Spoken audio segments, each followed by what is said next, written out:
Okay, for the record, we are on record. Everyone is being recorded.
Okay, Jared, you may unmute.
You should be ready. Hello. This is a Julie Miller song, be accompanied by Rita.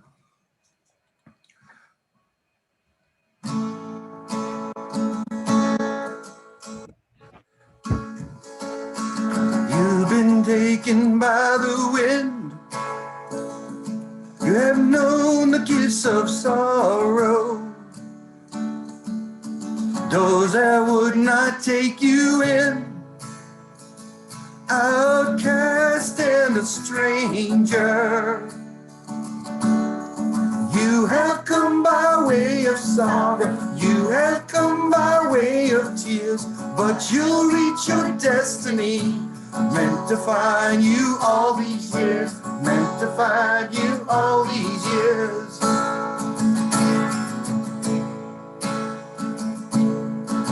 You have drunk the bitter wine with none to be your comfort. You who once were left behind will be welcomed at love's table. You have come by way of sorrow. You have come by way of tears. But you'll reach your destiny. Meant to find you all these years. Meant to find you all these years.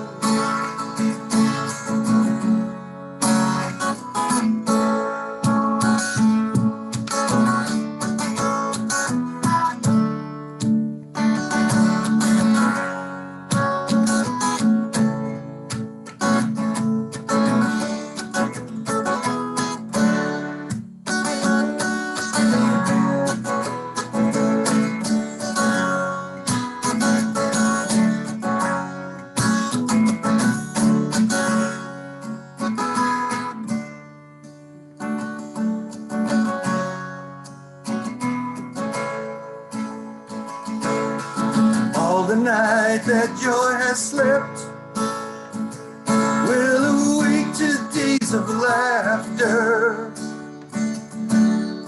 Gone the tears that you have wept, yearns in freedom ever after. You have come by way of sorrow, you have come by way of tears, but you'll reach your destiny. Meant to find you all these years, meant to find you all these years. You have come by way of sorrow, you have come by way of tears, but you'll reach your destiny. Meant to find you all these years, meant to find you all these years.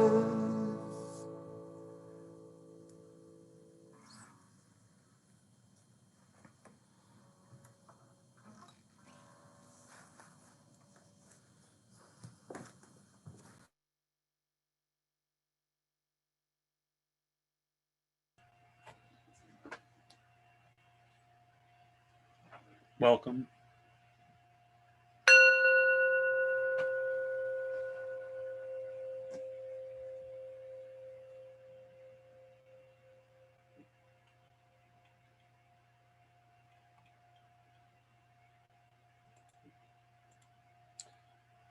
Molly.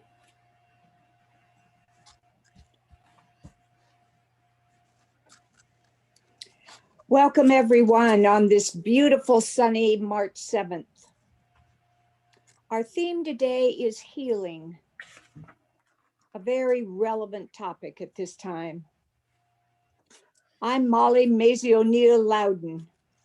I say it that way because it turns out that I am now extremely proud of my Celtic heritage. And there are 9 of us who offer our gifts to bring us together in community, to nurture our spirits, and to feel connection to each other. So thank you very much for joining us, because you bring us an opportunity to be together and to learn from each other. And as I saw on the front of Kareem Abdul-Jabbar's t-shirt last week, meet somebody that doesn't look like you. You just might change the world. That was about Bruce Lee and Kareem's movie together.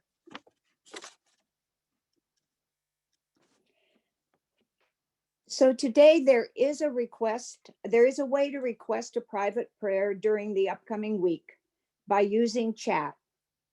Just include your name and your phone number, and Wes Winterbottom or I will call you and pray with you during the week. On Sunday, February 21st, a beautiful day like today, we had 30 people at our contemplative Celtic walk at the Holy Family here in West Hartford. And we intend to repeat that, the weather willing and the creek don't rise, on March 21. If the weather is not willing, or we're not willing, you will know we will send you a text canceling it. That day we will be celebrating St. Patrick. So you might be wearing the green. Now, please stay with us after the worship service for the discussion, which David Haddon will facilitate. This is a time for us to learn from you, to hear what was relevant to you, and to hear from each other. And I just want to encourage you to participate, because so often we get something from someone that we've never met before. So we're grateful that you've chosen to join us. We hope that what we've prepared for you will help you feel held in connection to your spirit and to our Celtic community. Thanks for joining us.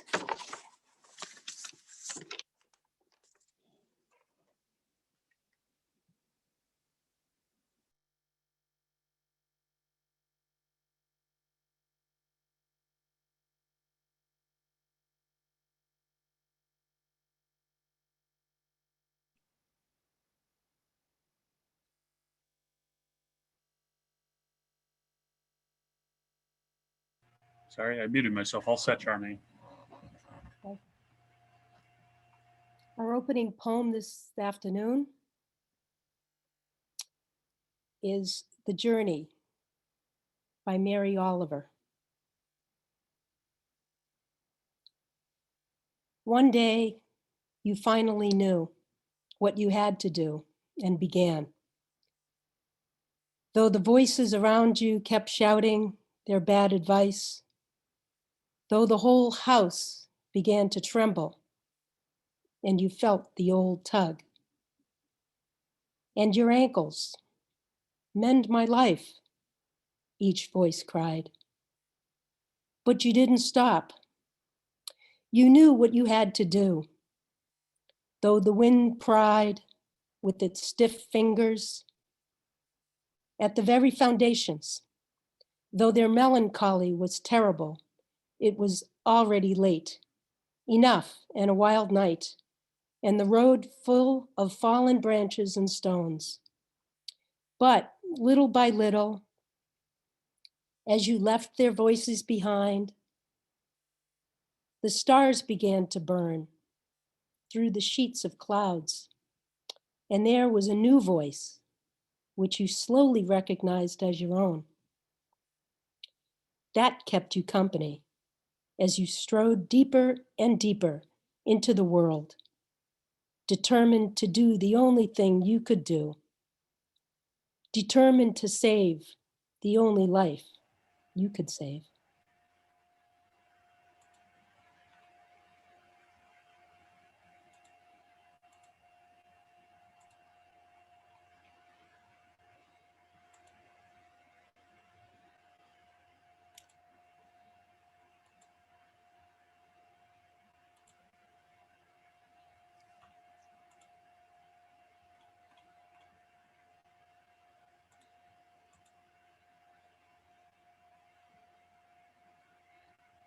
You should be able to talk, Jeff.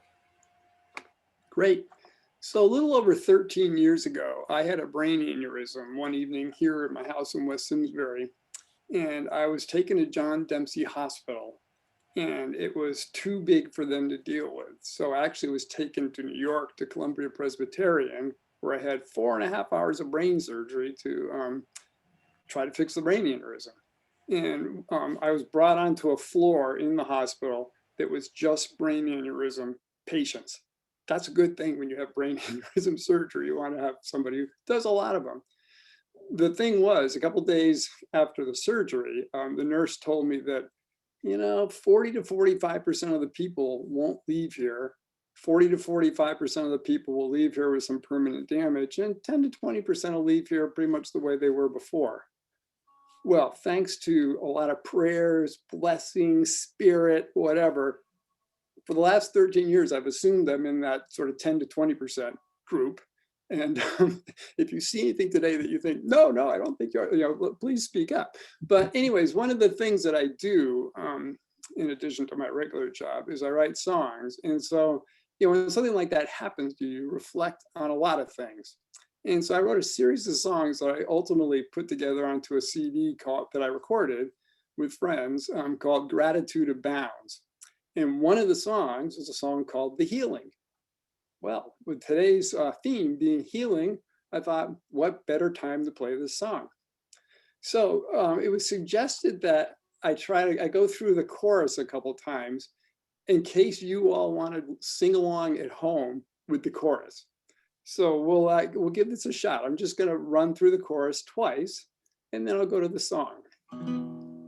When the body stops, but the heart says go, and you're not sure what you're feeling, don't be afraid, just take it slow. It is time to start the healing. So there it is, a little cold. We'll try it one more time here.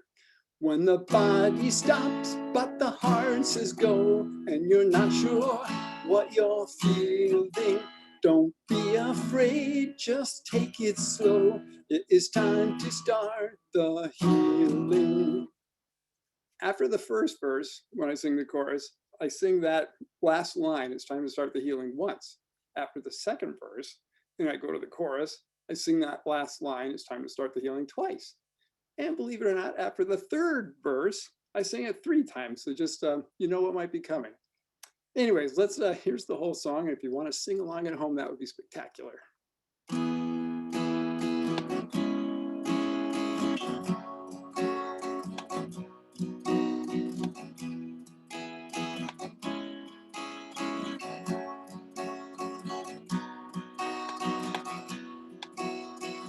So many memories are weaving a web.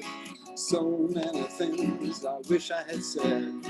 Dreams that are broken and dreams that come true. All of these dreams, they come back to you. I thought I was swimming, swimming so strong.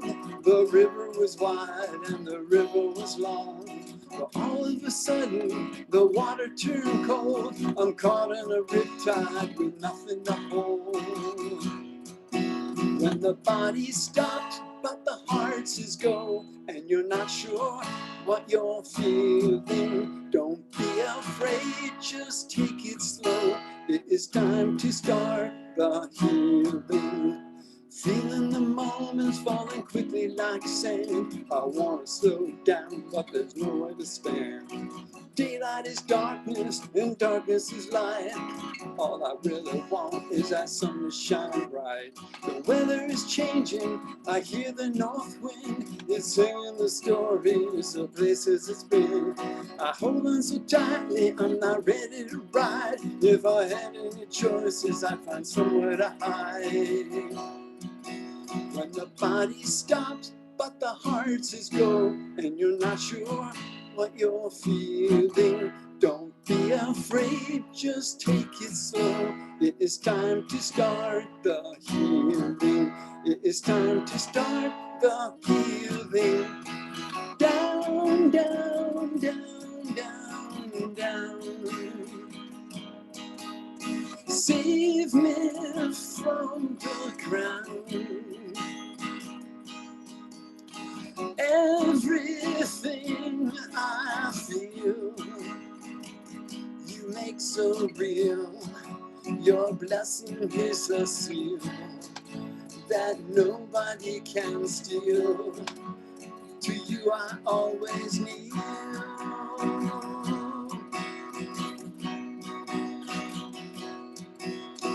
Prayers of thanksgiving, salvation and grace. The best thing to see is your smile on your face.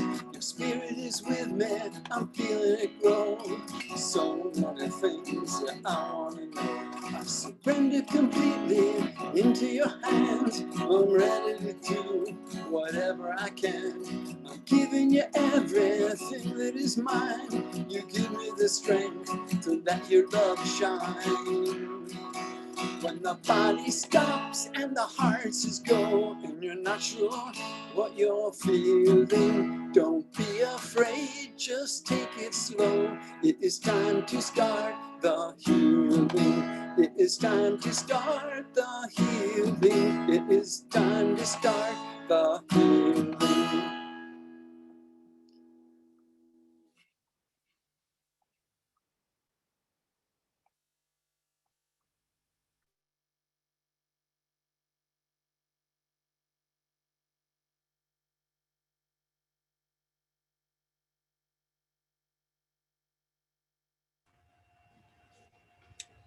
Thank you, Jeff. Should be all set, David. Thank you, John. My name is David Haddon, for those of you who don't know me. And on this beautiful day in New England, I know we have some people not in New England, some people even from Sedona, Arizona. Delighted to see all of you. Welcome to mud season. Early March in New England. Winter is still about with a capacity to freeze. There's a bit more light and a hint of softness in the air. For the first time in months, we can actually smell the earth again. It's not the most glamorous season, but for me, the gooey, mucky moments of the earth softening from frozen hardness, even before any real warmth or brighter color unfolds, exude a magic elixir of healing. I want to breathe in and drink it deeply. For me, winter can be a season beset with potholes of grief.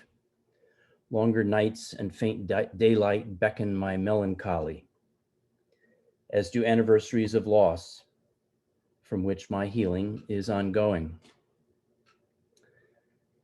Sarah and I learned in different Januaries, 8 years apart, that each of our two sons was severely intellectually and physically disabled.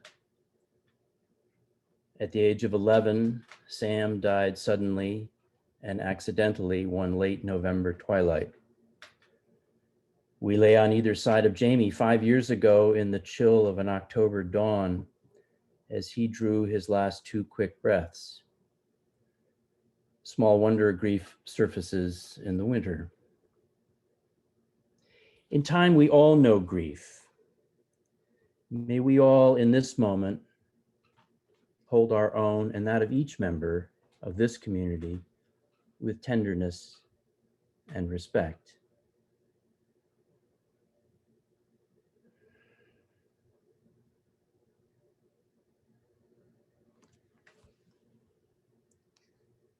John O'Donohue writes, "When you lose someone you love, your life becomes strange.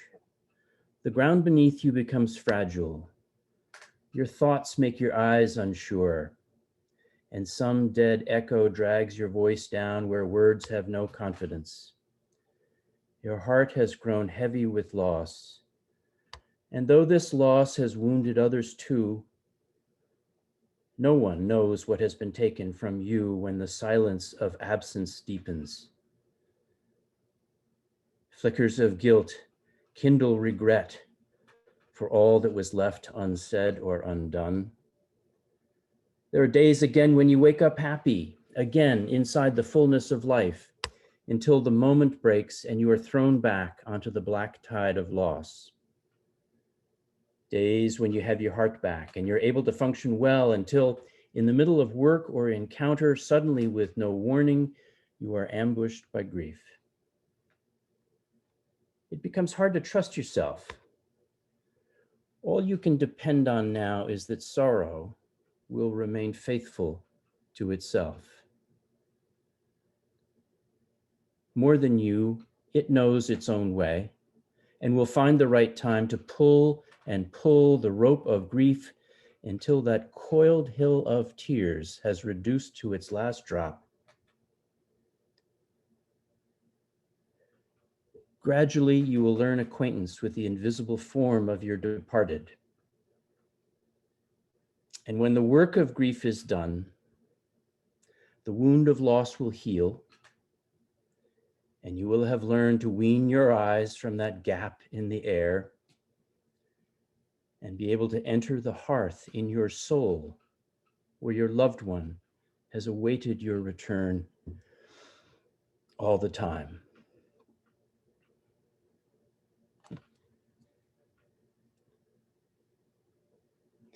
When the work of grief is done, the wound of loss will heal, and you will have learned to wean your eyes from that gap in the air and be able to enter the hearth in your soul where your loved one has awaited your return all the time.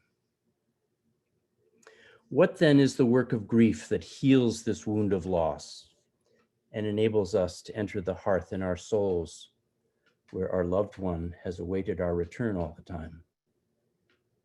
O'Donohue is clear the struggle belongs to us, not our loved one.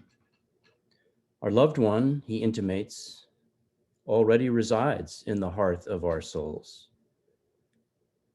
The problem seems to be our allowing the painful trip home to our very own souls. The waypoints home are the path of healing. How we navigate that path is unique, I imagine, to every soul who has ever lived or will be born. One of my tools has been a practice of gratitude. I certainly have days when the cloud of grief suffocates my enthusiasm for acknowledging gratitude. But bringing awareness that I'm still breathing, have shelter, am blessed with loved ones and surrounded by beauty, even in winter or mud season, feels a step closer home. I'm also deeply grateful for work as a counselor and community advocate, and for the sense of meaning and purpose the work yields. The worst of grief for me is living it alone. Gratitude and work break through isolation into the warmth of connection, and that feels like healing to me. And then there's the work of deepening self-awareness that grief uniquely demands. Like a chaotic brook in its upper headlands, my early experience with therapy was an SOS call for help in the midst of overwhelm and hopelessness. Now, for the most part, the work is gentler, a meandering stream of curiosity and insight. I'm deeply grateful for those wise hearts who have walked and continue to walk with me through sunlight, sleet, and murky internal terrain, a perennial mud season of its own. O'Donohue nails one of my chronic pitfalls. Flickers of guilt kindle regret for all that was left unsaid or undone. Trying to be good parents to Jamie, Sam, and our daughter Liza, our luminous miracle between the boys, feels to this day an exercise in falling short.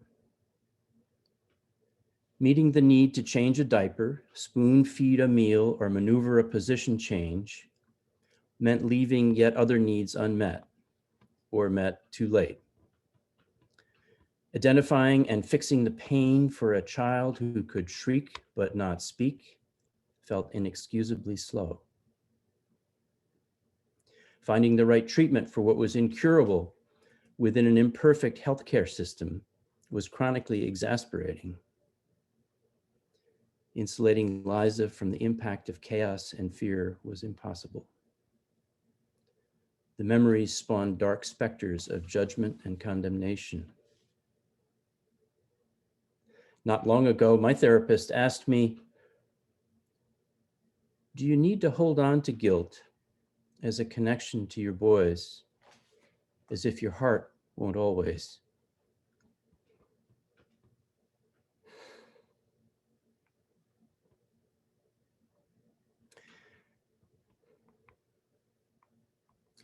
Is it okay to love yourself even if your parenting wasn't perfect? I realized for me, holding on to guilt is a peculiar way of staying frozen to avoid the pain of feeling my heart more deeply. Clutching onto guilt also keeps me safe from dropping into a realm of deeper feeling, more mysterious and frightening. What will I find at the end of this freefall? Another wise teacher asked me, "Which do you fear more? That at your core is nothingness, or that inside you and each one of us resides the entire spiritual universe, the whole Megillah?"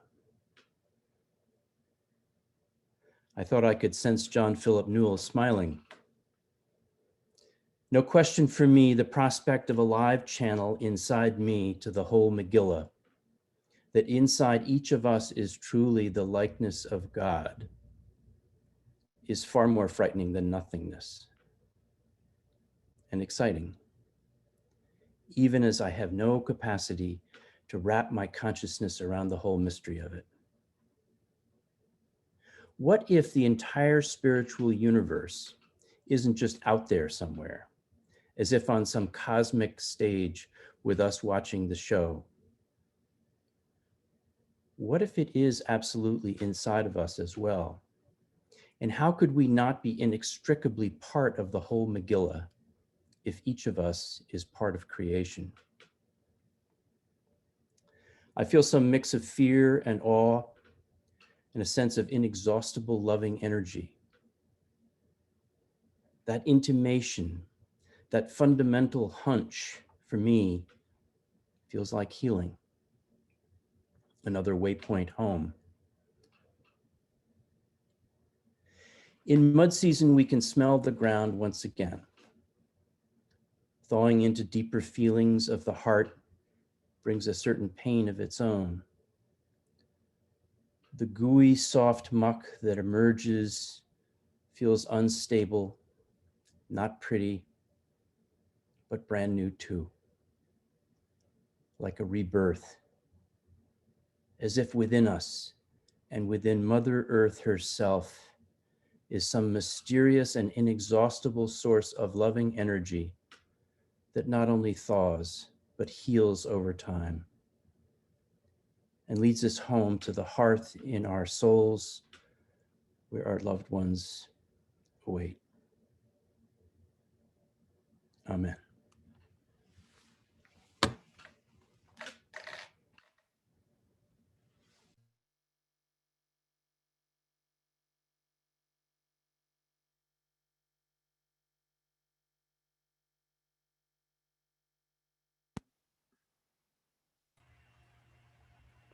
Should be set in order. This is an old spiritual. We could sing it as a chant. Once you get the words, I don't think you even need them anymore.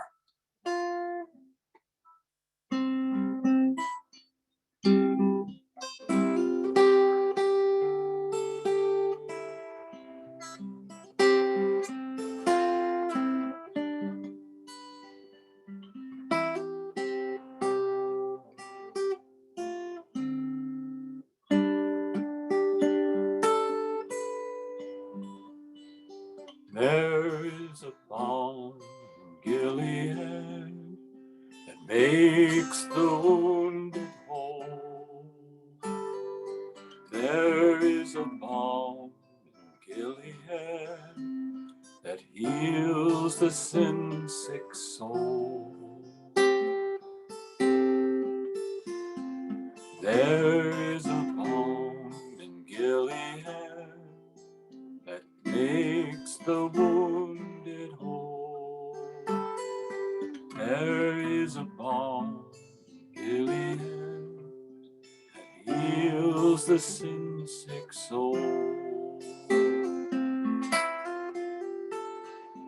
There is a balm in Gilead that makes the wounded whole. There is a balm in Gilead that heals the sin-sick soul. There is a balm in Gilead that makes the wounded whole. There is a balm in Gilead that heals the sin-sick soul.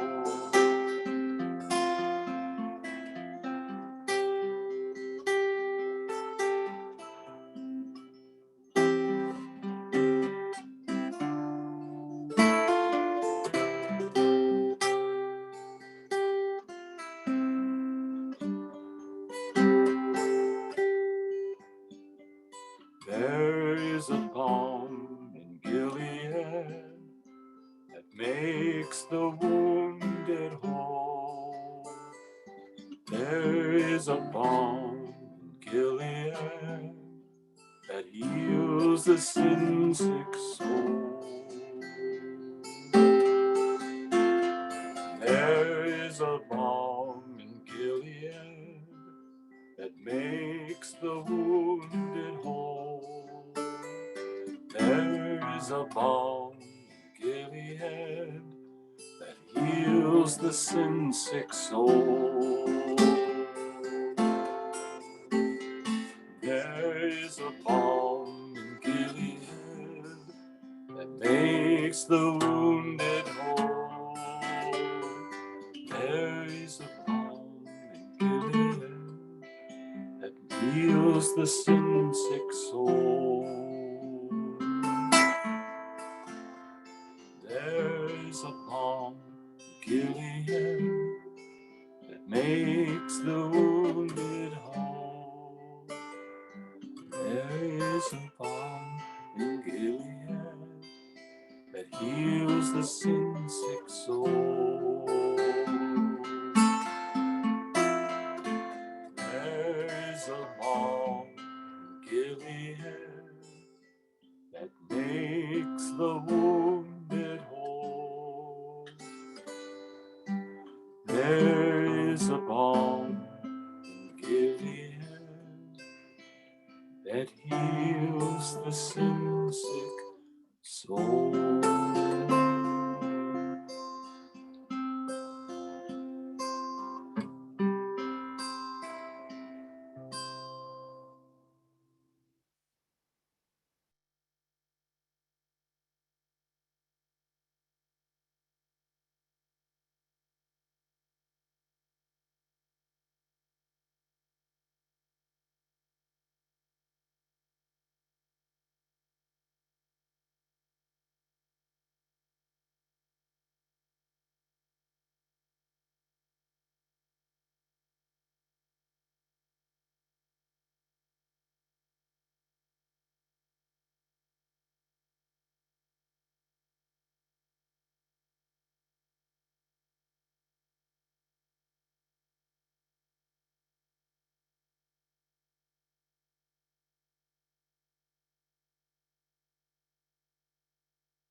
All set in order.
Jeff.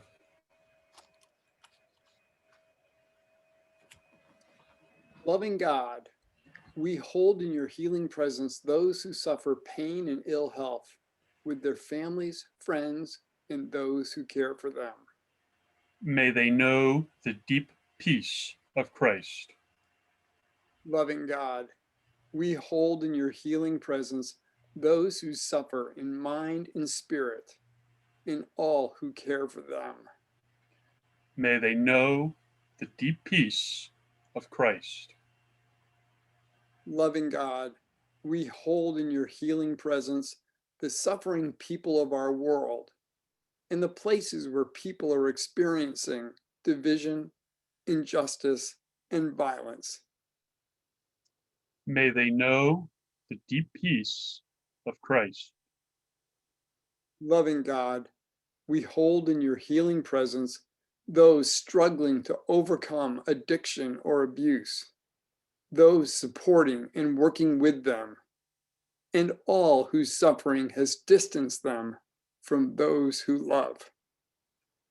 May they know the deep peace of Christ. Loving God, we hold in your healing presence the nurses, doctors, and other essential workers around the world who are providing so much support during the coronavirus pandemic. May they know the deep peace of Christ. Loving God, we hold in your healing presence those facing bereavement. We also pray for those who have died. May they know the deep peace of Christ. Loving God, we hold in your healing presence those whose needs are not known to us, but they are known to you. And we name in our hearts those who are close to us. May they know the deep peace of Christ. God of compassion and love, we offer you all our suffering and pain.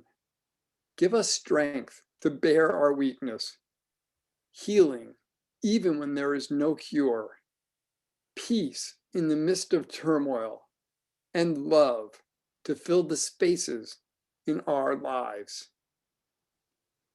Amen.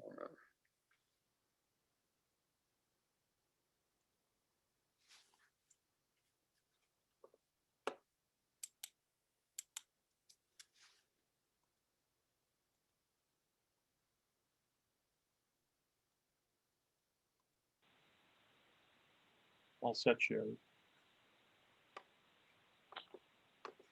The closing prayer is a prayer from Iona. God of life, you know us and you love us. The light on these stone walls has witnessed centuries of prayer. Be with us now and with those who pray with us. Assure us of your presence and your promises. Hear the words we can barely speak. Bring hope and healing to the raw edges of our lives, to those who are brokenhearted and hurting, and to the torn and ragged parts of our world. Strengthen our spirits, soften our hearts, and keep us on your way. Amen. Amen.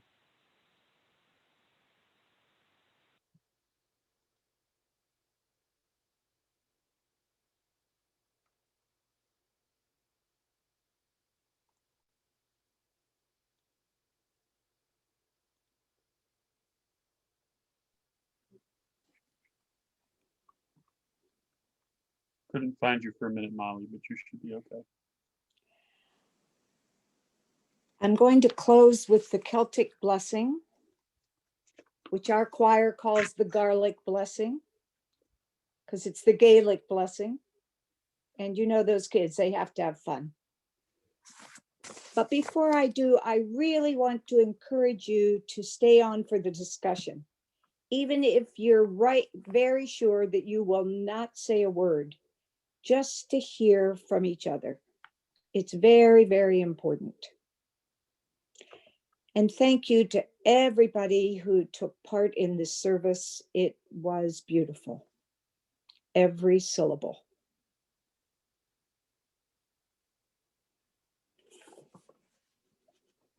And the quiet. Deep peace of the running wave to you. Deep peace of the flowing air to you. Deep peace of the quiet earth to you. Deep peace of the shining stars to you. Deep peace.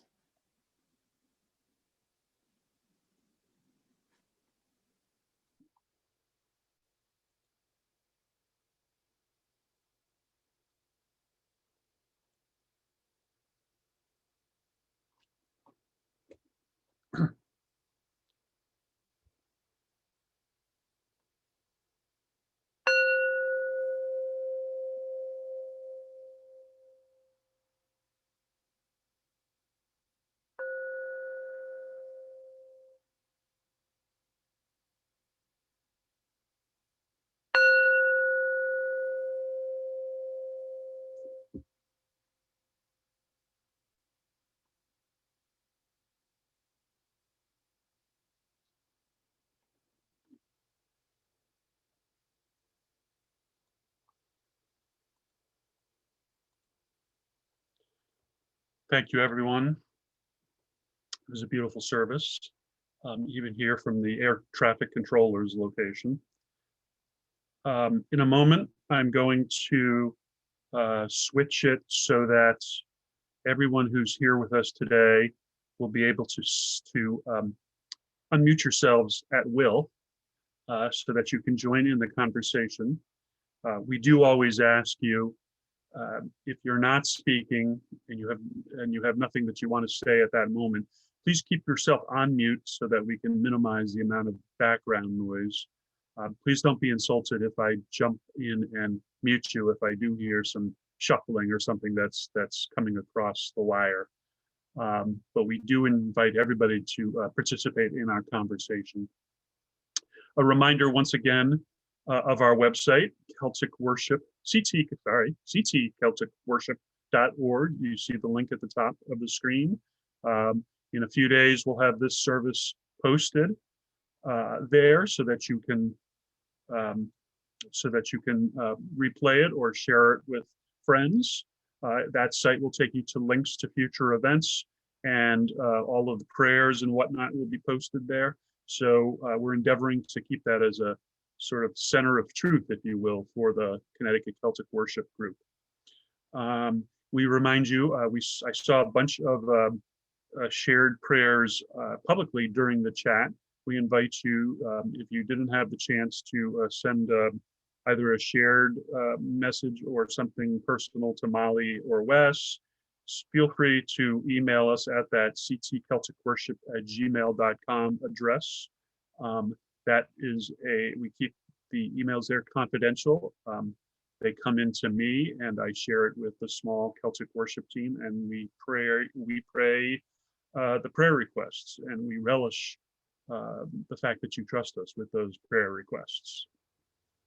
So with that, I'm going to, and I also want to acknowledge, yes, St. Patrick's Day. It's the Irish part of me wants to acknowledge that, yes, St. Patrick's Day is coming up. So have a happy March 17th, and Molly, loud and behave yourself on that day. So with that, bear with me a second here, and I'm going to change the setting.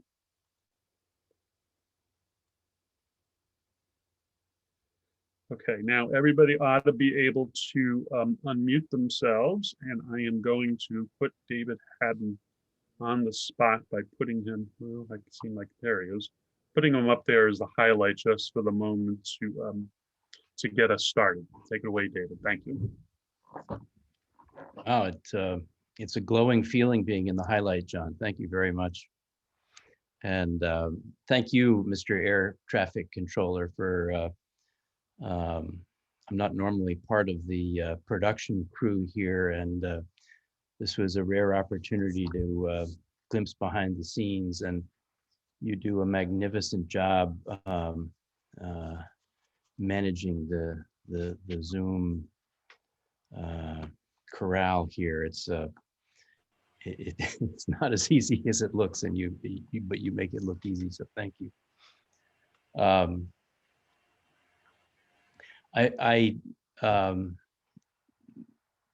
So delighted you can stay on for a few minutes of whatever time you can spare for this discussion. I agree with Molly. It really is deeply important to be able to share with each other. And so I want to start by thanking this community and all of you for simply listening to me today. The act of preparing for today has in and of itself been very healing for me. And that's because of feeling connected to all of you from the moment that I started to, after I said yes to Molly, sure, I would do it 6 months ago, after I got over the regret of that quick yes, then the healing began. And I also want to thank Sarah for being an intimate collaborator as always. And I think this was healing for both of us to do it together. I'm really curious to invite your experience. As I said, I'm aware that everybody's experience of loss and healing is unique, and I really believe that. I don't think any two paths are the same, and yet somehow connecting our individual paths is fundamentally important. And with healing presupposes some injury, some loss, some whatever grief. It's like the relationship between RNA and DNA that we're learning more about in vaccine world, that they're somehow reciprocal. And the nature of healing, it seems to me, each of our paths is somehow a unique reflection of the unique loss or injury or trauma that we may have experienced. So I'd like to just invite you to share something about your path of healing, and encourage you to share what it was that you're healing from, and anything else that may be touching you in this moment.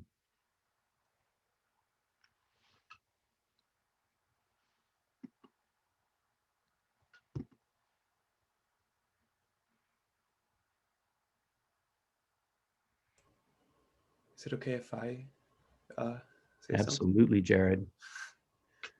something?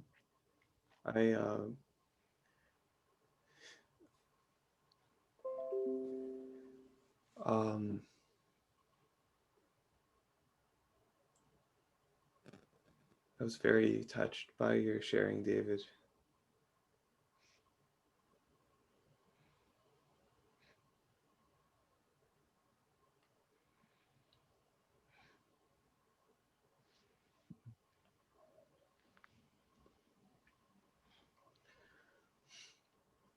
That's pretty much it.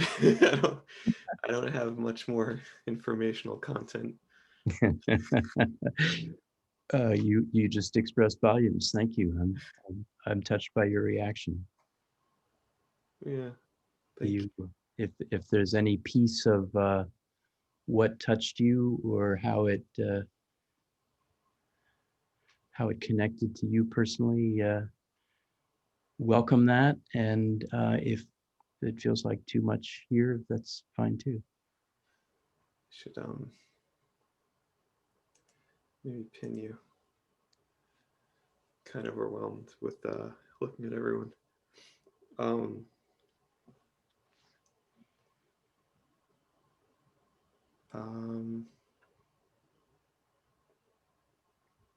It's very elegant and real.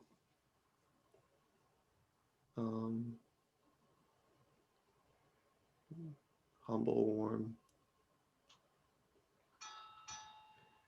And I mean, you. That's what I meant. Those are the adjectives. Those are the adjectives for you.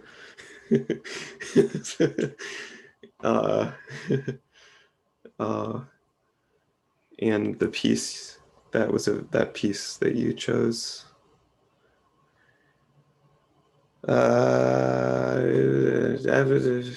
Every aspect of it was just very natural and like simultaneously grappling with the true depth of the hardship of it, but somehow still putting forth a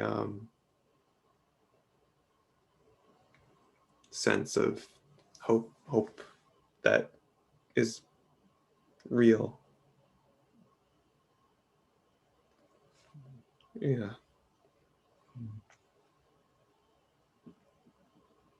And like realizing that the isolating nature of it, that's like the really hard, I mean, that's all of it's hard, but like how much healing comes from cutting through that isolation. If we can share our grief together like this, how much of a difference that makes.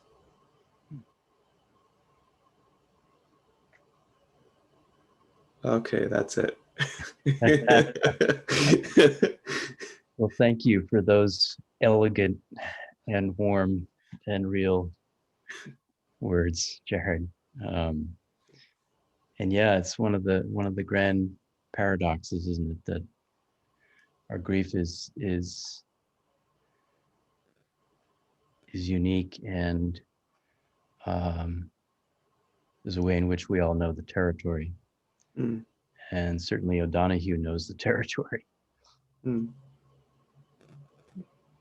That is also a very interesting paradox, how it is unique to each of us individually, and yet there is some shared understanding at the same time.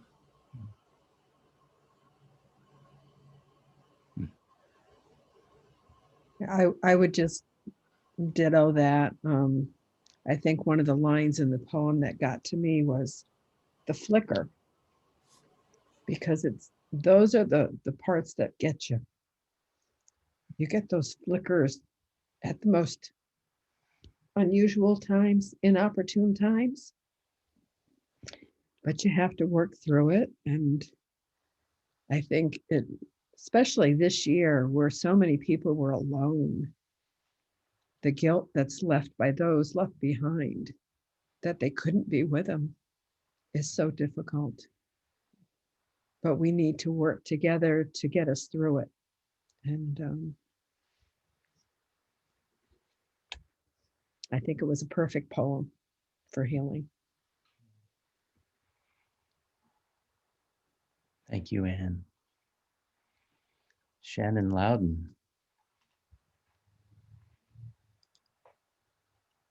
Thank you very much, David, for your very honest sharing and wise words. I greatly appreciated it. Yeah.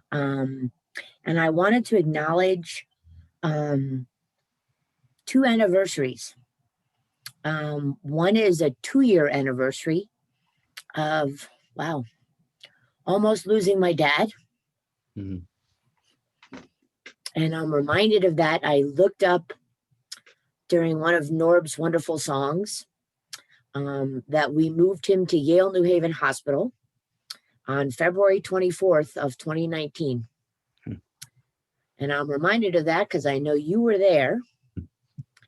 And because it was Academy Award evening, that's how I could highlight on the night. And then the other anniversary is the anniversary of this darn pandemic. So a year ago about now, I was trying to show my son what I loved about a city called Washington, D.C. And as we drove down, all of our tours were getting canceled. And we arrived in the city to learn that the Smithsonian museums would be closing the next day. So they closed for good on March 14th, and I don't believe they've reopened. So that's a year ago now. So we saw 3 Smithsonians in one day. That was an excellent thing. Never gone through the Air and Space Museum so quickly. It was very nice. But the healing part of that is just to me acknowledging and just remembering that it's been a year that we've been living with this. And I'm praying we don't go another year where we have to mask and distance and isolate, because I would like healing from that. So thank you. Thank you, Shannon. That, you know, as you speak, what comes to me is how as the threat from the immediate threat from the virus recedes, we're still going to be living in the impact of this extraordinary time for the rest of our lives in some way, and paying attention to whatever we need to do to heal from that impact, I think is going to be important. And I'm not sure any of us knows what that means in this moment, but it's just something it seems to me important to be mindful of. Hi, I'm sorry, I forgot your name, but 203-598-1330. Oh, it's Colleen. I forgot Hi. to rename myself. Hi. Hi. Hi. I don't know what's going to come out. I envy your vulnerability to be able to share those feelings and so openly. And I still struggle with that, but and I'm looking forward to being able to replay this and listen again to this whole service and what you had to say. And one thing that I wrote down that stuck with me was, do you need to hold on to the guilt as a connection? And then what happens if you let go of the guilt? And I have a lot of loss in my life as a younger person. And the first loss was my father through suicide when I was 17. And, I've worked through some of the other losses, but not that one per se, and so I'm working on that now. And the other part that you said about what happens if you let go of that guilt.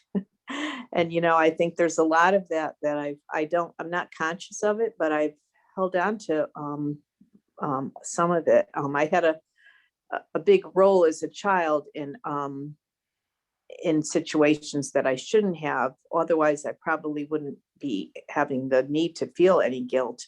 But, the sense of what happens if you let go of that, and so it's kind of what I'm working on right now. And I really appreciated what you had to say. Thank you.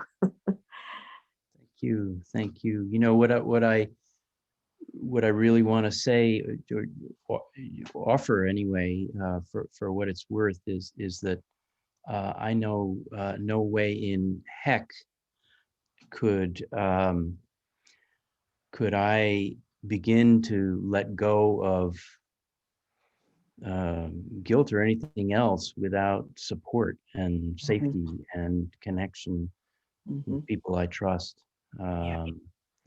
And so I hope that's available to you, and that you're able to seek it out. And Yes, great. I have someone helping me. Thank you. Great. Thank you.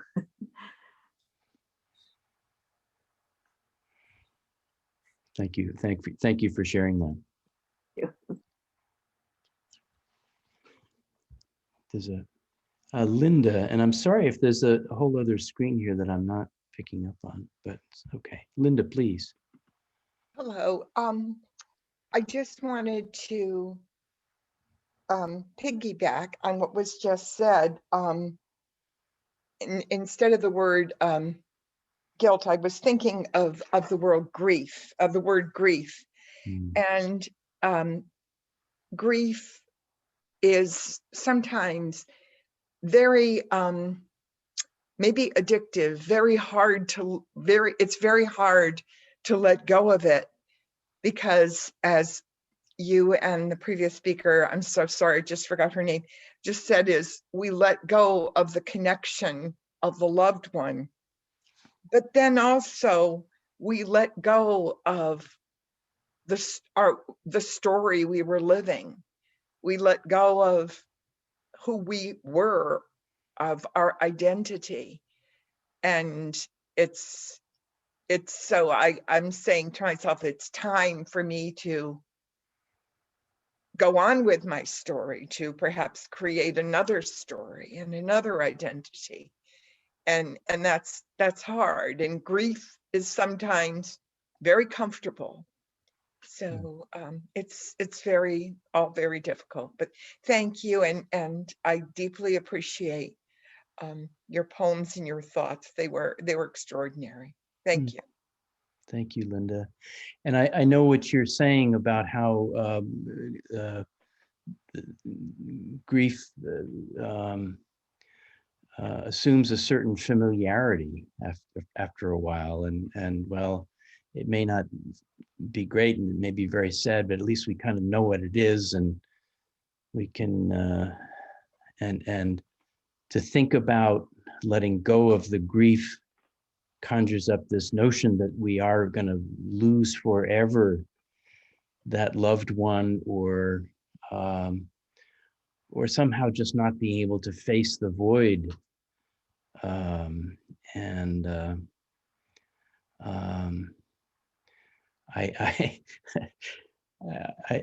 know the part of me that can feel very committed to not letting go of a single thing, and some of my relatives on the call will recognize other members of the family in that sentiment. And I can just say that my experience is when I've been able, with enough support, to let go of pieces of it, there's some form of amazing new life that does flow, and another paradox, just a deeper connection with that departed soul. So thank you, Linda.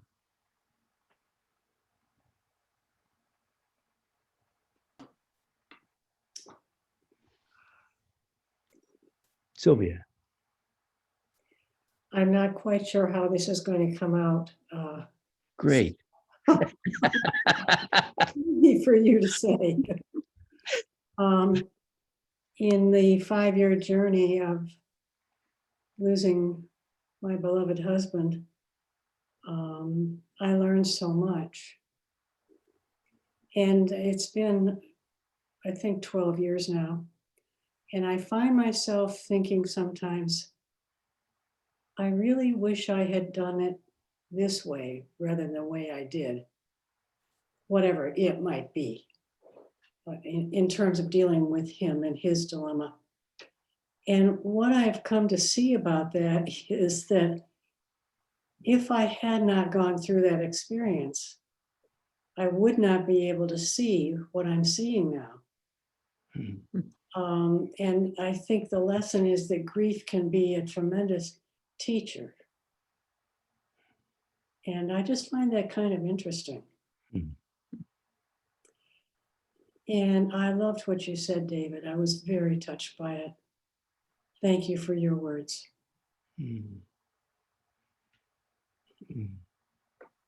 Thank you, Sylvia, for sharing that.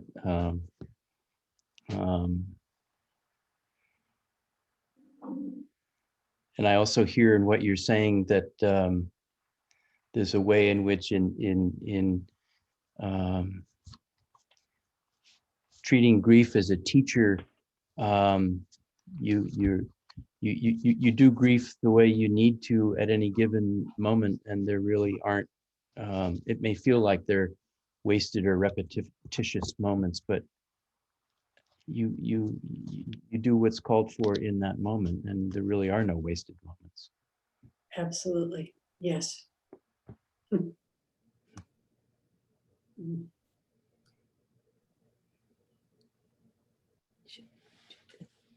Oh, Judy, you're on mute, I think, still. John, can you help unmute Judy?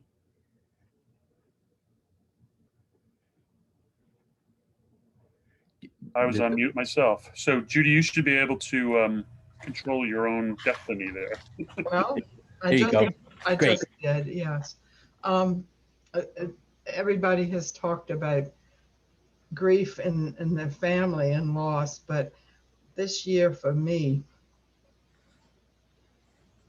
has been so hard because I've lost 4 lifelong friends, and in all but one instance, I've not been able to share my grief with their families, uh,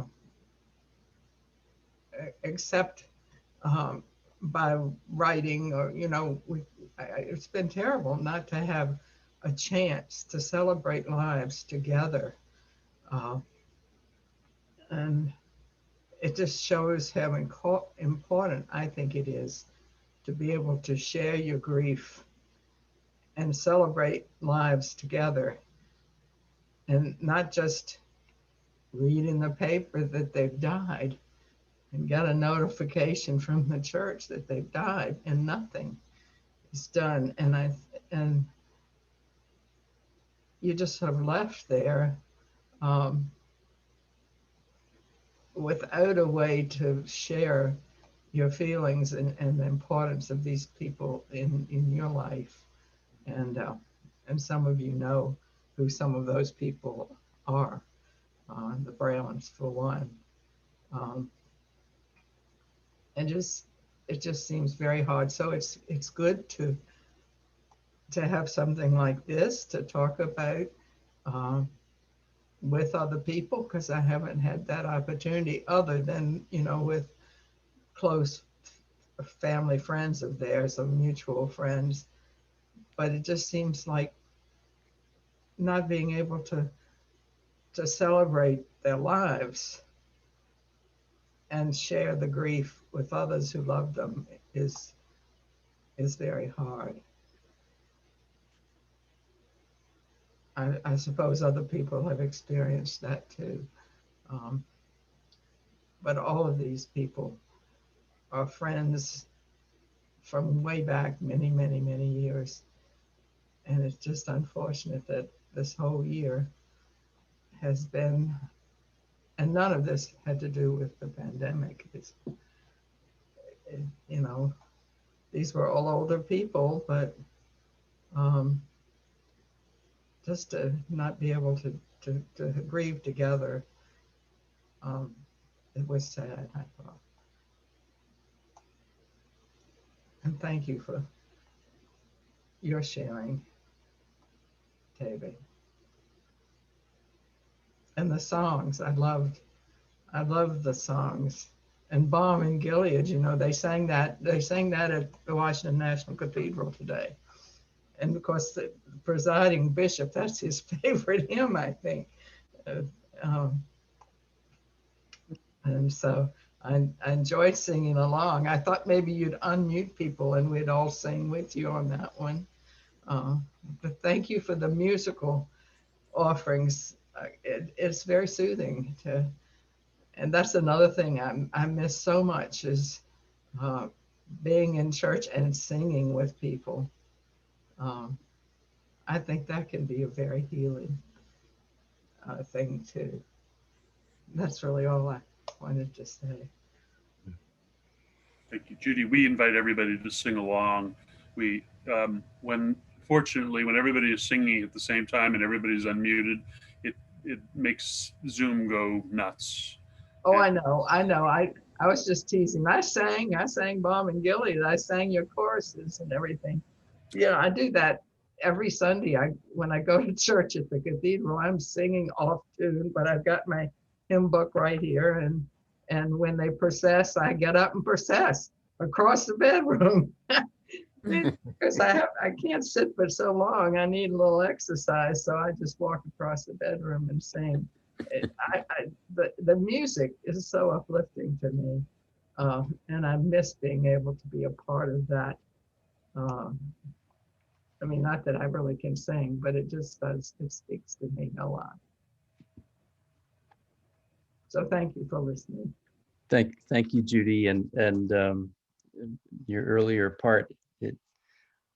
What I was hearing is that our grief needs to be somehow recognized. You know, carrying our grief alone Yeah.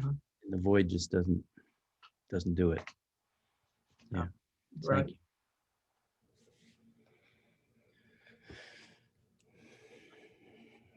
Hi, Catherine. Hi.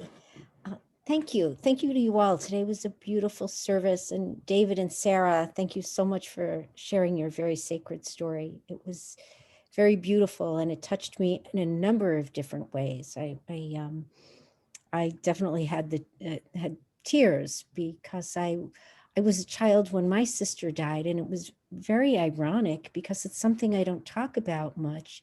And yesterday, as a friend who just recently lost her sister and I were talking, and the sister had illnesses throughout my friend's entire childhood. And she said, you know, I didn't have a normal childhood. And I related to when you were talking about your daughter. And I said, well, no one has a normal childhood. We think we do. And, you know, she knew about my sister, but I started sharing she asked me details. And I started to cry, and I was really taken aback because it will be 60 years ago this year that my sister died. And so those flickers of grief that come up, that live within us, that are still there because they're precious. You know, it's like that precious in the sight of God, the death of his lowly ones. And there's that connection, but I also like the way you ended with John O'Donoghue's poem, in that they're really always just right there within our soul. And all we have to do is go there. And that presence, that relationship is with us always. So I love the mud metaphor that you used. I just so appreciate it. And like someone said earlier, I think it was Colleen, I look forward to, as my first spiritual director, God bless her, Sister Jane Higgins used to say, just marinating again in what you had to say and your sharing, because it was truly beautiful and heartfelt. So thank you. Thank you. Thank you, Catherine, and thank you for sharing your unique path to healing and source of grief.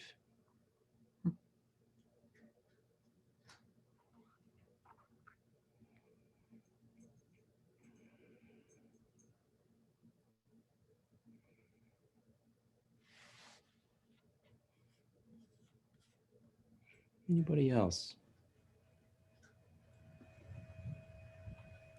Just a reminder, no pressure, but you should be able to unmute yourself if you have something that you'd like to share. These all feel like such sacred stories to me. And, you know, it's just I really, really appreciate hearing them. I have a brief story that I would like to share. David, your words took me back many, many decades to my first time of grief. It was my father died when I was a young teenager. And the day after he died, my mother was frantic. She didn't know what to do. So she found a friend who had a friend who was a fisherman.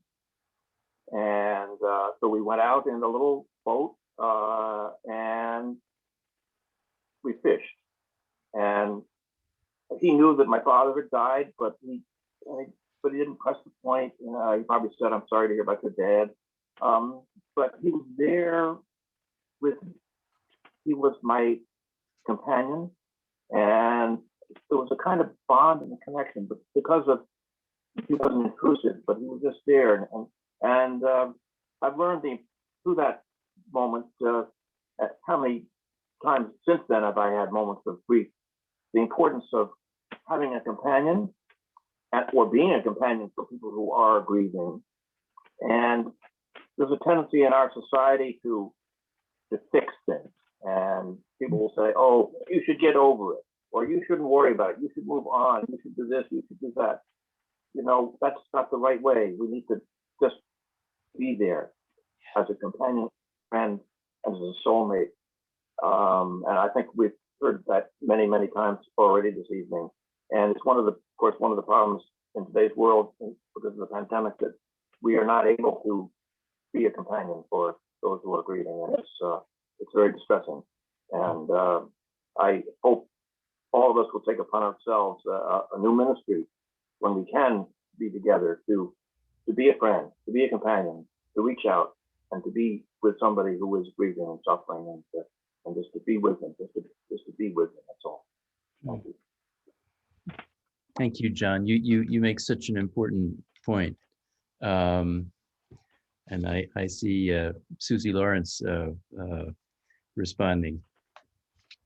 Yes, thank you, John. I have been sitting here wanting to ask, what can a friend, a sister, a relative, anybody do to help a grieving person?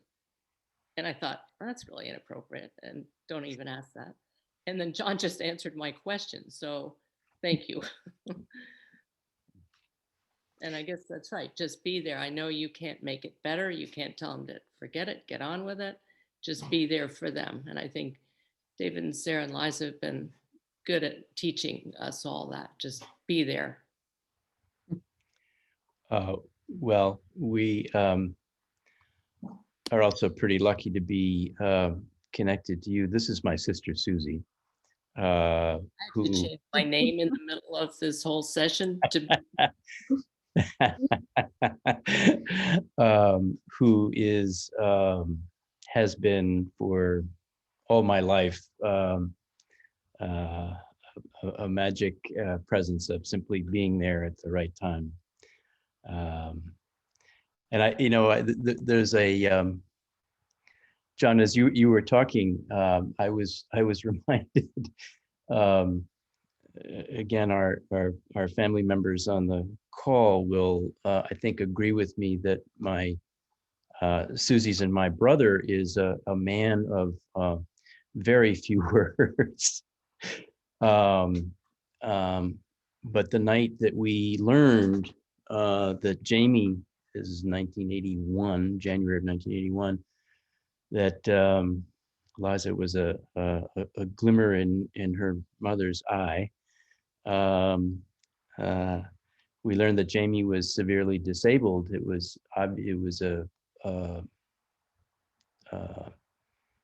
indescribably shocking news, and we were literally in a state of shock. And I did call Ham to let him know, and lo and behold, half an hour later, he just showed up. He lived 10 blocks north of us in Manhattan.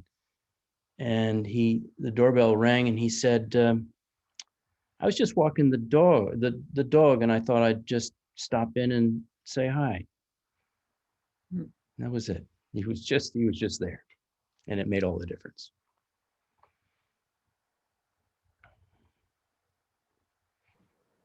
I'd like to add something, David. Yeah.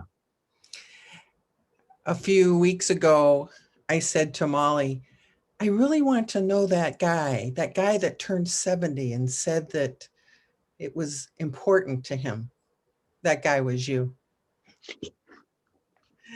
And so tonight you gave this great gift and shared some of who you are, both in your story and also in how you're responding to each of these voices. So I just wanted to affirm you.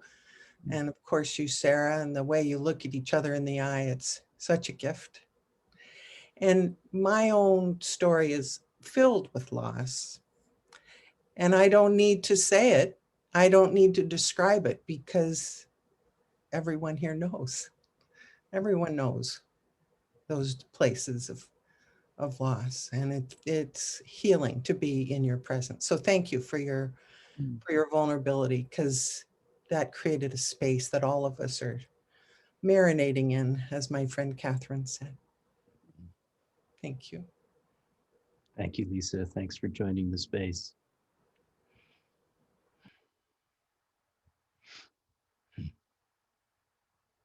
And your very kind words. I appreciate it.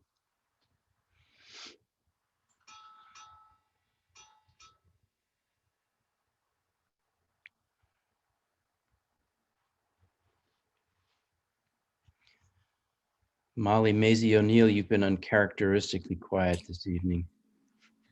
I just was unmuting myself, JC, because I knew you were going to worry about me. I had my eye on you. Actually, I have been writing a memoir about the history of my faith development, which is a big topic for me. And I just finished reading it today, editing it today, and realizing that when I went to Yale Divinity School, it was not to be a priest.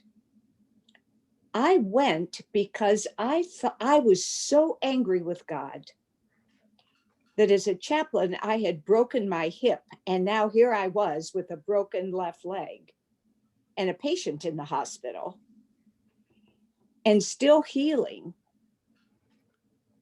And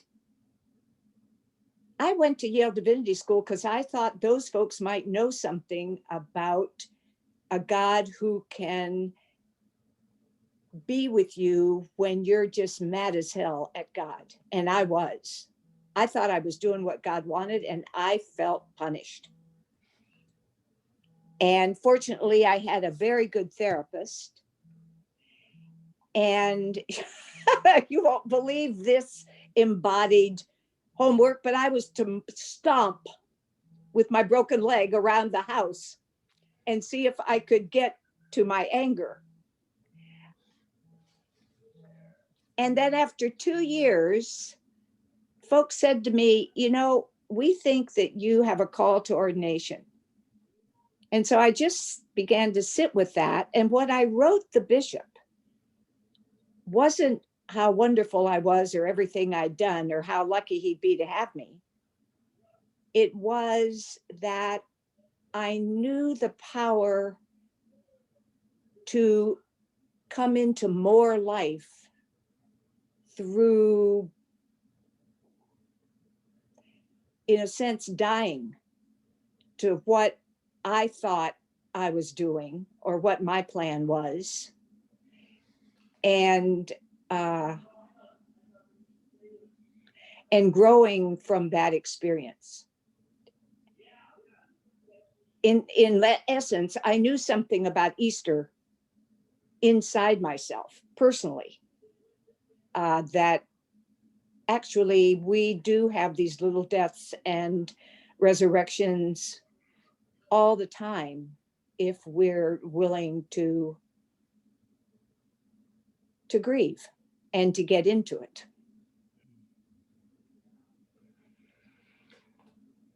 So I'm imagining there was some experience of letting go, if not surrender, that occurred inside of you to make that new life possible. Yes, I was a kid whose parents could not tolerate my anger. They got angry, but I could not. And so it scared me to death to be angry with God, especially a God that was imaged as a father, since my dad was my saving grace. So it was a biggie. But I had a sense that God was absolutely delighted. Like, that's what blew me away. And that's why I went to Yale Divinity School. Like, this cannot be.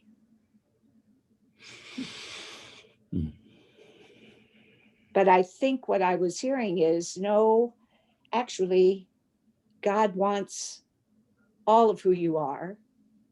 And God wants you to be real, not pleasing. You've tried that. It didn't work very well. Mm, mm, mm, mm. So you can see I'm not always pleasing.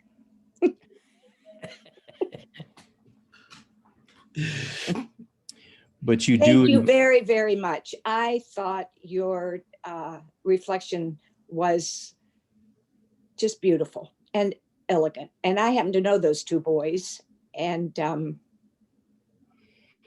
I have nothing but the greatest admiration for you and Sarah, the way you have integrated and learned and grown and healed and been pissed off and felt cheated. Yeah, I love you. Thanks, Molly. You have midwifed us through a fair piece of all of that, and including helping us bury each of our boys. And those were very quiet, private times. And thank you. Well, you know, Jamie still shows up and makes a little mess of things to just remind us that he's around. Yeah, he does that in lots of ways. I actually swept out the garage this morning and came back from a walk, and there was just the most beautiful little downy feather on the garage floor right before I walked into this. So I thought that was a little hello. I think that's a vote of confidence, Dad. And then his sink backed up about an hour before. That was definitely the boys. That was definitely Jamie. It's messy. It's messy around here. Always has been. Yep. Well, it's the mud season. Yeah, that's right. Shannon? I just have a quick question because I need to get going. And I'm reminded, Mom, in what you just said, that the first Sunday in April is Easter Sunday. That is so correct. Will Celtic worship be held at 4:30 in the afternoon of Easter Sunday? Yes, it certainly will. I thought as much. Okay. We can all march around our bedrooms and sing Alleluia. No, with I Judy want Laws. I want chocolate. Okay. I like Judy's inspiration to just march around singing. I think that's a great idea. So I'm aware of the time. I don't want to keep people forever, but I'm certainly loving this and happy to hang out as long as anybody has something to share. It's been very, very touching.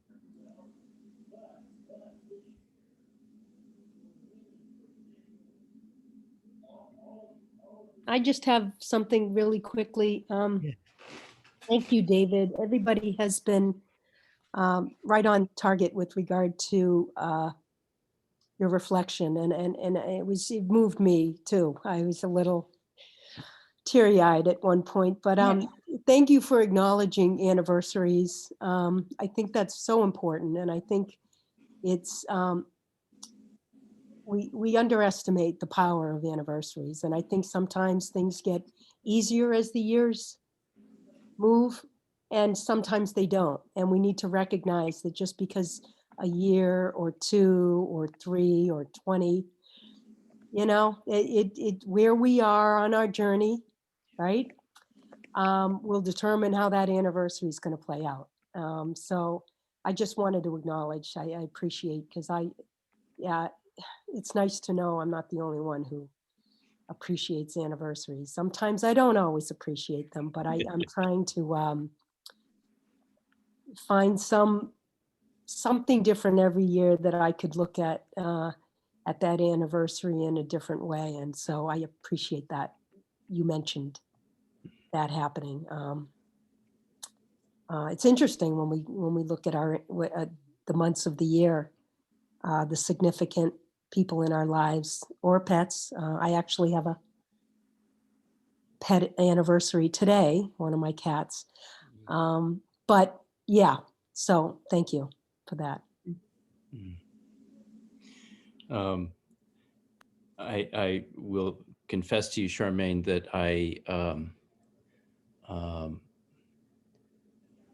not infrequently, I notice that an anniversary is coming up, and I think to myself, hey, I'm feeling pretty good.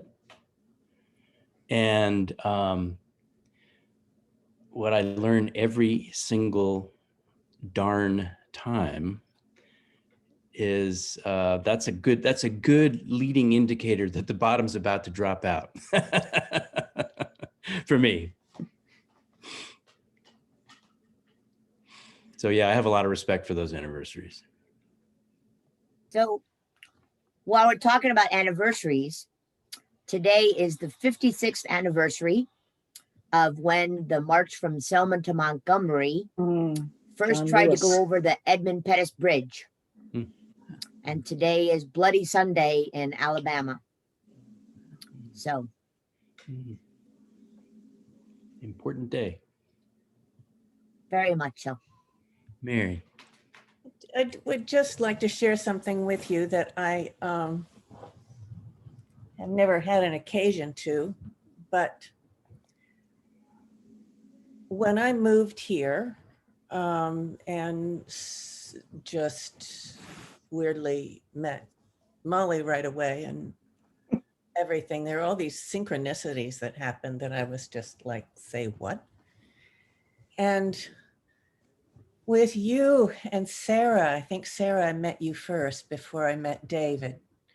I was reading Far from the Tree at that and had just read that chapter about you all. And I didn't put it together right away, of course. I mean, like, who does immediately? And then it just kind of stayed with me and stayed with me. And I went back to the chapter and read it again. And there you were. And I thought, how could I be reading this book at this time and meet you all? And so you have this kind of mythic importance in my, you know, you've always been just really special to me because I feel that some little angel came along and said, pay attention to these people. And I have so enjoyed listening to both of you anytime that I have been in a place where I've had a chance to talk to you. I've found you so inspiring. And your talk today was just that in many times over. It was beautiful and so moving. And I'm thinking about loss right now because in 2018, not so long after we moved here, I was talking to my dearest friend and sort of adopted sister in our family down in New Jersey. And she wasn't well. And I said to Don that, you know, next week I'm going to go down there and spend a few days with her and, you know, see what's up. But before I had a chance to do that, I got a call from her daughter saying, Mom has been rushed to the hospital and she'd like you to come, because I was, along with her daughter, what do they call it when you make decisions for them? Healthcare proxy. Yeah, healthcare proxy. And all of her children were there off and on during the 7 days before she died. But she was taken quickly in and put on a breathing machine. And I spent that week at her side and also helping her children, because this was so out of the blue for everybody. And I was so busy being with everybody, I couldn't pay attention to my own sense of how could this be happening? You know, and her birthday is March 17th, so she's very present. And what you said about being with community is the most important thing. Being present. Even when you think you have nothing that you could possibly offer that would make things better, it's not true. Your presence is enough with people. And they do hang out. My dad also died very, very suddenly. When I was down in Florida with my mother, and I had spent 7 weeks down there while she was, well, no, it was not when my dad died. It was when my mom, when my dad died, I'm sorry. And I went back finally at home, and my father had been an enormously strong presence in our family and in my life and my North Star and all of that. And every single machine in our house broke. The washing machine broke, the dryer broke, the dishwasher broke. I mean, broke to the point of needing to be replaced. Our car needed to be replaced, all in like about 3 weeks. And I finally said, okay, Dad, cut it out. But it seemed just so symbolic of this loss, this energetic loss in life. And so I think there is this energy around us that communicates with us, like you're finding that feather, that in the so-called totally cognitive rational world, people think you're nuts when you say things like that. But I think it is the most real thing in our lives. And it's that energy that connects all of us as well. Anyway, I'll shut up now. I wasn't going to talk because I feel I talk too much, but Don't stop. No, I just had to say that. I want to call for an encore. Thank you. Thank you. And were you going to say? Go ahead. Well, as you were talking about how just nothing sometimes is more important, and Susie touched on this too, than simple presence, just showing up and being there. For me, that often involves a fair amount of dealing with some internal chatter along the lines of, I don't know what I'm doing here. I don't know what I'm doing, period. I'm really confused and I just don't know what to do. And if I can somehow quiet that voice and to say, it's okay that you don't know what to do. It's okay that you're confused. Just be there and breathe and imagine that being there is enough. It's kind of amazing what happens next. It's totally unpredictable, but good things usually happen. And I would just add to that another among the things I've learned from you is find something you love to do. And for you and for me, it's go for a walk in the woods, connect with nature. So I think that's helpful when you think everything is wacky and you don't know what to do. You do know what to do. Right. David, here I am again. She's coming out of the shadows. It's a miracle. As someone who has been the recipient of you being there, Shannon mentioned Bruce was deathly ill. There was just no question. And you were at the hospital most days, actually. And I knew that I was taking him to Yale. I had asked, and they had finally gotten us there. And you said, I'm going too. That made all the difference. I know it seems, because I was scared to death, but I wasn't telling myself that. I was just doing what I needed to do next. And somebody said, go pack a bag. So I went and did that, closed up the house. And while we stood with the resident who was doing his vitals, you gave me 3 instructions. Ask what the plan is, ask who's going to be responsible for the plan, and what's next. I think what's next may have been number 1, then ask who's doing it, and then what's the plan. I wrote those on the whiteboard, and I really held on to those because I needed somebody who had been through it before to say, well, now this is what you could do. Because I had never been in that position, ever. And so you're being there, well, I know for certain, and you probably do too, that when someone is connected to you and you're terrified, somehow you can breathe through it.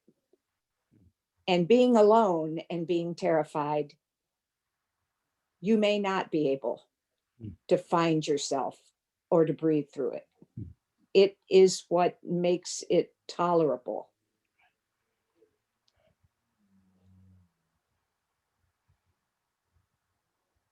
So thank you. And Shannon Loudon too, she came, of course. And we did watch the Academy Awards because nothing would do. No, we still haven't seen the beginning, Mom. Sarah You're was right. supposed to have taped it. It's 2 years. I think we need to watch it finally. Oh, God. Sorry, Sarah. Thanks, Molly. Thank you. I had never experienced that kind of friendship or being there. And it kept right on going with both of you.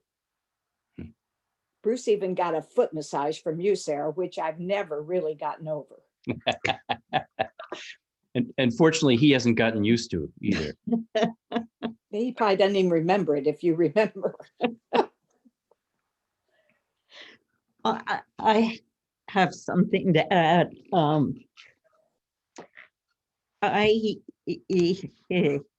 There's a lot to this, so I'm not sure it's all going to fit together, but as we develop and we get to know people, they become a part of who we are.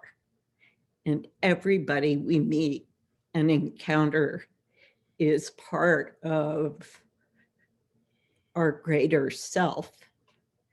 And so when someone dies, there's the sense that we are no longer that complete self, that somehow we have to discover who we are as our new selves without that person. And very often when someone dies, the experience is that the world has changed in their absence. And that and what I love about O'Donoghue's poem is that ultimately it's about returning to ourselves and the people that we become in the journey through grief.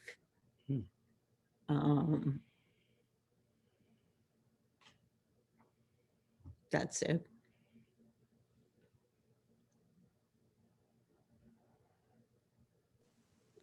Well said, Sadie. What I heard in O'Donoghue also was the path to your heart can take a while to navigate. Because, it's just so hard to feel that depth of loss. There's a lot of pain along the way that can't all be felt at once. And yet the more we can, the more full we become somehow. With connection. And our companions need support for when they can't.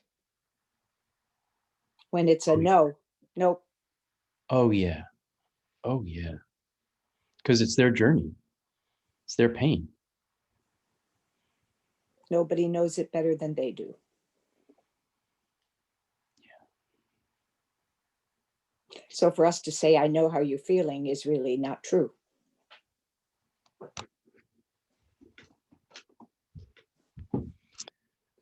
Well, we're coming up on 6:30, which I could say at the tone the time will be, but again, I just so appreciate everybody being here. Is there anything else anybody would like to share? Goodbye and happy St. Patrick's Day. Bye, Shannon. Bye, Will. Yep, he is there. Bye, Haddons. Please come back other than JC, David, and Sarah. Right. Yes. Yeah. We see them all the time. You, Liza, and you, Susan. No, not so much. So come back. Happy St. Patty's Day. Bye. See you on Easter. Woohoo! You know, David, I just can't help it. You're going to be so pissed off with me. But one of the best Celtic saints, when Teilhard de Chardin was asked, so where do the dead go? He said, nowhere. And that has really stayed with me. They're only a breath away, if we remember O'Donoghue's poem. Yeah, we just got to get used to the fact that they're not in that empty void. They're actually someplace even closer.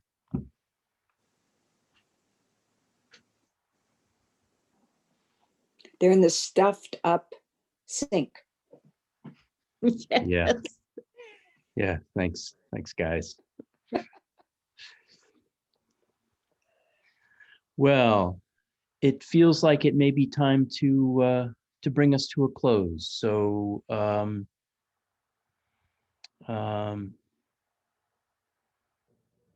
Molly, do you have one more deep piece in you to close us out? I always love the Gaelic blessing. Oh, and if you've never listened to John Rutter's choral piece on YouTube, it will blow you away. It is spectacular. He was the lead musician at King's College, Cambridge, and they do know how to sing there. I have to give those Anglicans some credit. So the Gaelic garlic blessing. Deep peace of the running wave to you. Deep peace of the flowing air to you. Deep peace of the quiet earth to you. Deep peace of the shining stars to you. Deep peace to you.